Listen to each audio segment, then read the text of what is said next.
कब्जे वाले कश्मीर में हालात काफी बिगड़ चुके हैं। पिछले करीब 35 दिनों से पाकिस्तानी हुकूमत और सेना के खिलाफ पीओके में जोरदार प्रदर्शन हो रहा है। पाक प्रशासन के खिलाफ लोगों का गुस्सा लगातार बढ़ता ही जा रहा है। महंगाई, बेरोजगारी, बिजली संकट और राजनीतिक अधिकारों की मांग को लेकर हजारों लोग जाक के बैनर तले सड़कों पर उतर आए हैं।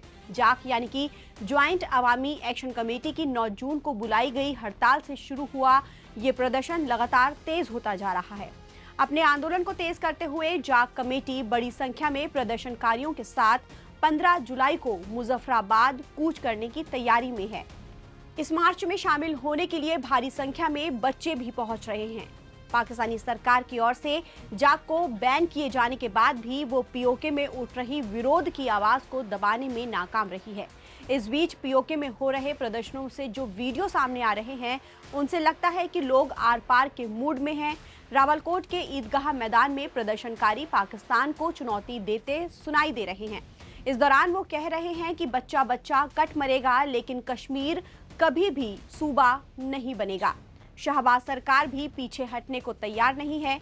पाकिस्तानी अखबार ट्रिब्यून की रिपोर्ट के मुताबिक पीओके की सरकार ने रविवार को चेतावनी दी है कि प्रतिबंधित ज्वाइंट अवामी एक्शन कमेटी यानी जाक को अपने विरोध प्रदर्शनों के दौरान छात्रों से जुड़ी किसी भी अप्रिय घटना के लिए जिम्मेदार ठहराया जाएगा।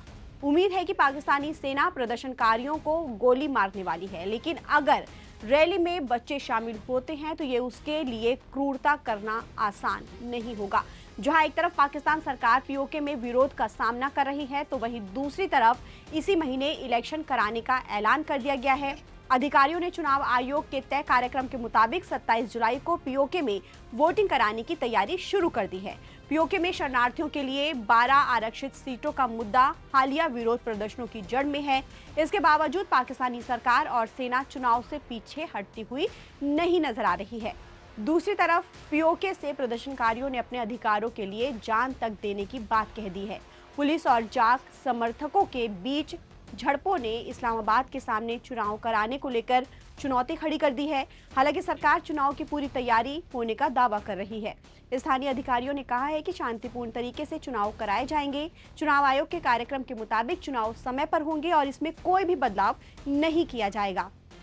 चुनाव कराने की ये घोषणा प्रदर्शनकारी नेताओं की उस चेतावनी के कुछ दिन के बाद आई है, जिसमें उन्होंने कहा था कि अगर सरकार उनकी मांगे नहीं मानती है तो वो 15 जुलाई को क्षेत्रीय राजधानी मुजफ्फराबाद की ओर मार्च निकालेंगे। हालांकि मौजूदा हालात को देखते हुए चुनाव कराना सरकार के लिए बड़ी चुनौती माना जा रहा है। बता दें कि पीओके में चल रहे प्रदर्शन में अब तक कई लोगों की मौत हो चुकी है।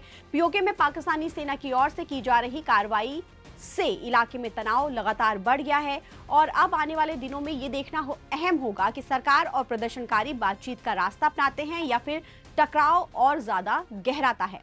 ताज़ा अपडेट के लिए आप बने रहिए नवभारत टाइम्स के साथ। नमस्कार।